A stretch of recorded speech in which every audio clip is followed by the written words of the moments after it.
So, tactical nuclear strikes, meaning smaller weapons, would have been very effective 8 to 10 years ago.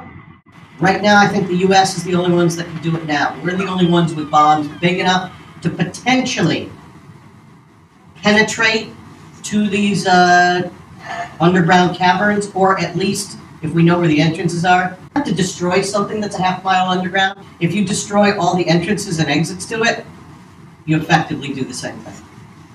How hard is it to blow up a couple of some unknown actors?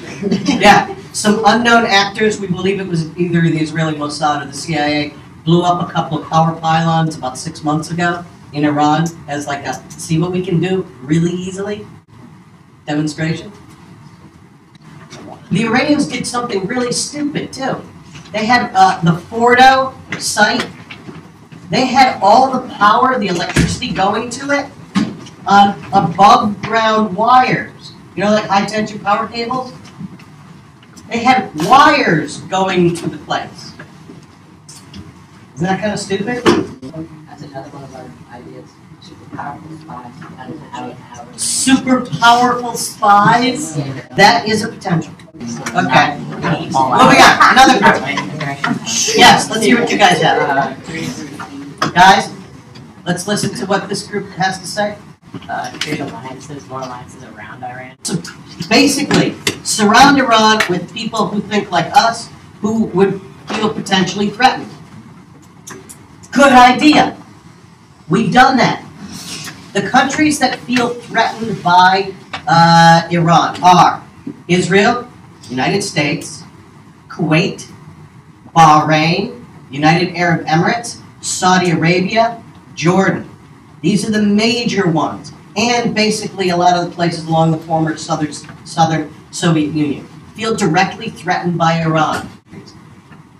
The odd, amazing thing was even Israel, Jordan, and Saudi Arabia, who normally don't talk to each other, all actually had a number of secret contacts and were working together to confront a common enemy, Iran.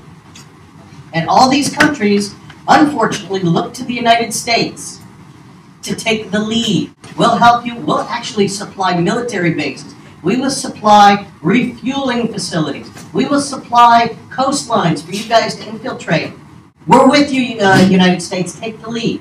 Well, under the later years of Bush and all of the Obama years, these countries have been waiting for the United States to do something. And in the past year or so, most of them said, forget about it. We'll deal with it ourselves. Yeah. So ours was continue kind of covert operations, as in sending computer viruses like they did before. Yeah. We've been doing that. Israel's been doing that. We think Britain and France have also been doing that. Keep up the pressure on Iran. Do what kind of damage you can. Try and force them, convince them to change their ways. Nobody else is going to do it. And, you know, Nick and Ethan are beating each other up. I'm not going to tell all you girls, okay, all you girls get together and break up that fight because it's closer to you, they're closer to your age. No, I'm going to do it because it needs to be done. Yes? They might not have nuclear weapons. Nuclear weapons. So why should we even get involved? Like, I think we should be non-interventionists. Okay, well that was one of the rules. You can't do nothing. And the reason you can't do nothing is because, hang on, the reason you can't do nothing is because the larger body of evidence says everything they have done is far beyond what is needed for their... You're not listening. You're already ready to come back to me. What? Just listen. Everything they have done so far, evidence, proven fact, is far beyond anything a country would need to create nuclear power, energy, without nuclear weapons. They have gone far beyond that. The IAEA has constantly said, let us into these sites to prove that you are not producing weapons, and Iran has constantly said no. But we're the only country in the world that's ever used nuclear weapons. That's irrelevant. No, it's not. Sure it is. Like, I'm not going to lie and say we should do something if that's okay.